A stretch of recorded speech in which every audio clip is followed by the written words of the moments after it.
Bonjour à toi, cher spectateur. Aujourd'hui, parlons de Girls Only, le nouveau long-métrage de Lynn Shelton. L'histoire, on va suivre Megan, qui est une jeune femme de 30 ans, qui a tout pour réussir dans la vie, on va dire, si ce n'est qu'elle glandouille et qu'elle se comporte comme une adolescente. Mais sinon, elle a un mari aimant, elle a des parents qui la supportent, etc. Elle a la belle vie. Et du jour au lendemain, elle va faire une énorme crise de la trentaine lorsque son copain va lui la demander en mariage. Et elle va feindre de partir à un meeting dans une ville adjacente à la sienne, mais en fait elle va aller se loger chez une jeune fille qui se nomme Annika, qu'elle a rencontrée en revenant d'une soirée, et petit à petit elle va remettre en cause toute sa vie, et elle va essayer de comprendre qu'est-ce qui ne va pas.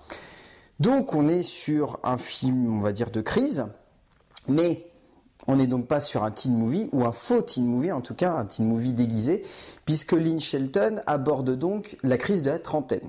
Une crise, on va dire, que le cinéma a tendance à mettre de côté, pour ne pas dire à carrément essayer d'éviter. Et quand elle essaye de l'attraper, elle l'attrape avec tellement de facilité que ça en devient déconcertant. Et c'est malheureusement le cas du nouveau long-métrage de Lynn Shelton.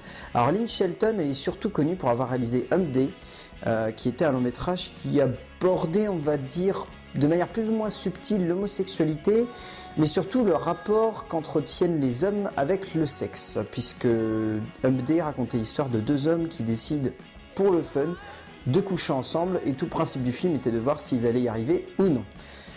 Ça a donné d'ailleurs un remake français réalisé par Yvan Attal qui était pas forcément au niveau, mais qui était plutôt bien. Mais pour le coup, donc revenons là, donc depuis un petit moment, on va dire, Lynn Shelton, elle réalise des films à l'appel et surtout, énorme problème, elle réalise des films à l'appel ultra classiques et ultra faciles. Elle essaye plus justement de ressortir des gonds comme elle avait pu le faire avec Hump Day, mais justement, elle est en train de rentrer typiquement dans le système hollywoodien, même si ces films restent des films indépendants, donc elle est supposée avoir une grande liberté de création. Et malheureusement, Girls Only, on est typiquement là-dedans parce que voilà, il n'y a aucune nouveauté dans ce qu'essaye de nous servir la réalisatrice, et surtout, on va dire, dans le propos narratif et émotionnel qui devrait émerger de son métrage. C'est-à-dire que le but de ce genre de film, c'est de jouer avec les codes d'une teen movie, mais de les amener dans un univers qui, justement, voudrait donner une part de responsabilité aux parents, et les parents sont les personnages principaux en plus. Malheureusement, on ne ressent jamais ce poids qui devrait être présent. Ça se traduit donc d'abord dans le scénario, signé par Andrea Siegel. Et le scénario, pour autant, il a un énorme point fort. Et c'est peut-être là que réside tout le film, on va dire toute la force du film, c'est la création des personnages. Tout le panel de personnages qui est créé par Andrea Siegel, il est parfait. Il n'y a que ça à dire, il est vraiment parfait parce que on le voit entre les rapports qu'entretiennent Megan et Annika en fait. Ça se traduit là-dedans parce que dans les rapports qu'elles entretiennent, il y a énormément de douceur, il y a énormément de simplicité, il y a énormément de justesse. Et il y a peut-être tout ce qui traduit le long métrage, il y a un rapport d'égal à égal. Et tout le long du film, c'est là que réside la force, on va dire, de la création des personnages, c'est qu'il n'y a jamais de différence d'âge, il n'y a jamais de différence de pensée, il n'y a jamais de différence de caractère, ou quand ça doit être montré, c'est pour servir un propos comique, ou pour amener une situation à se développer, pour amener une rencontre entre deux personnages à grandir et à s'épanouir. Enfin voilà, de ce point de vue-là, c'est très très bien fait parce qu'on ressent jamais justement les barrières générationnelles. Et de ce point de vue-là, c'est très subtil parce que c'est quelque chose qui d'habitude est très compliqué et qui a tendance à plutôt être utilisé comme un ressort comique et faire en sorte de montrer le décalage entre les générations. Et là, jamais. Et c'est peut-être ça qui est la très très grande intelligence de l'écriture de Siegel. Mais après, pour le reste, on est dans quelque chose de très classique au niveau de la dramaturgie parce que on arrive à anticiper tout ce qui va se passer et gros du gros, on arrive à deviner la fin, mais à la moitié du film. À la moitié du film, on sait très exactement où le personnage de Megan va aller et ce qu'elle va dire à Annika et ce qui va en découler par la suite. Enfin, on n'est jamais surpris de ce point de vue-là et c'est un petit peu dommage parce qu'on aurait aimé peut-être un petit peu de surprise pour, je sais pas, pour mieux assimiler le rapport qu'a le personnage central avec sa crise de la trentaine, ou ça aurait peut-être été plus élégant, ça aurait peut-être pas forcément apporté plus au long métrage, ou ça aurait peut-être pas forcément permis au long métrage d'être meilleur, mais en tout cas ça aurait peut-être permis un rapport entre le spectateur et ses personnages qui soit encore plus élégant, on va dire. C'est peut-être là. Au niveau de la mise en scène, alors Lynn Shelton, pour le coup, qu'est-ce qu'elle fait ? Rien de bien extraordinaire, il faut bien le reconnaître, mais tout de même, il y a une vraie recherche, on va dire, dans le rapport que sa caméra entretient avec les personnages. Pas forcément un rapport plus intime ou je sais pas, un côté caméra à l'épaule qui va vouloir absolument être au corps à corps avec ses personnages. Elle va plus chercher, par le biais de sa mise en scène, à montrer les différences de rapport qu'entretient Megan entre ses amis et Annika et ses potes. Dans le sens où elle crée un conflit scénographique qui se ressent constamment lorsque Megan va retrouver sa meilleure amie un peu coincée du cul, tout le temps interprétée par la même actrice dans tous les films américains. Je sais pas pourquoi d'ailleurs, peut-être qu'elle a une tête de coincée tout simplement. Mais en tout cas, à chaque fois qu'il y a ces scènes-là, la caméra va avoir tendance à isoler les personnages.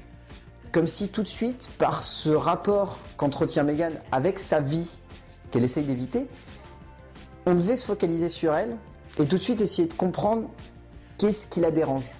Et ça se traduit ensuite par un jeu très élégant entre la caméra de Lynn Shelton et ses acteurs. Et de ce point de vue-là, c'est vraiment très très bien. Et l'autre point, c'est que quand Megan va justement se retrouver dans cette vie qu'elle essaye d'épouser et voilà, qui pourrait lui permettre de comprendre un petit peu ses problèmes, elle ne va jamais être montrée seule. Ou alors elle va avoir des rapports un peu particuliers qui sont souvent des dérivés comiques de situations qu'elle devrait avoir dans sa vraie vie. Par exemple, un truc tout bête, mais lorsqu'elle rencontre le père de Annika, on nous montre un rapport presque entre thérapeute et patient. Ce qui est super intéressant parce que nous montre tout de suite que ce personnage, le personnage du père, va servir de psychanalyste à la névrose de Megan et va donc nous amener dans un rapport assez étrange, mais qui, par le découlement du film, trouve un sens vraiment profond et vraiment singulier qui permet à l'ensemble des situations qu'on a vues avant de prendre, on va dire, une autre dimension lorsqu'on arrive au dénouement. Ce qui est plutôt pas mal au niveau de la mise en scène. Après, pour autant, ça reste pas extraordinaire, ça reste une mise en scène très simple. Donc voilà, on va dire que c'est dans la création des rapports humains qu'elle arrive à très bien se débrouiller, mais sinon, au niveau création cinématographique, on reste dans quelque chose de proche du documentaire, on va dire au niveau de la création, on est presque dans l'ultra-réalisme, et ce qui n'aide pas forcément, mais qui est plutôt intéressant. Enfin voilà.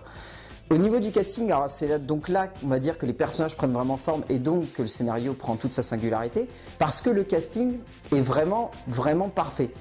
Le choix de Keira Knightley semblait presque évident, et il devient ultra cohérent lorsqu'on assiste au long métrage. Cette actrice-là, elle sait très très bien interpréter la jeune femme qui a une énorme crise de la trentaine. Et c'est peut-être un des meilleurs rôles dans lesquels on l'a vu jouer dernièrement, parce que c'est vrai que Keira Knightley a souvent tendance à être enfermée dans les personnages de femmes tourmentées depuis toute cette série de films qu'elle a tourné avec Joe Wright là, qui s'est terminée l'année dernière avec Anna Karina. Et pour Anna Karina, n'importe quoi. Enfin, on est vraiment dans cette idée-là qu'elle s'enferme dans ses rôles et pourtant elle arrive à en sortir. Et de ce point de vue-là, avec ce personnage-là, elle y arrive parfaitement et c'est vraiment puissant. Chloé Grace Moretz, rien à dire. Même si elle est très en retrait là, elle est très bien. Et Sam Rockwell. Putain. Il est temps de lui donner des bons rôles à Sam Rockwell parce qu'il en a marre de le voir s'enfermer dans des petites séries Z ou dans des épisodes de séries où il fait juste une petite apparition.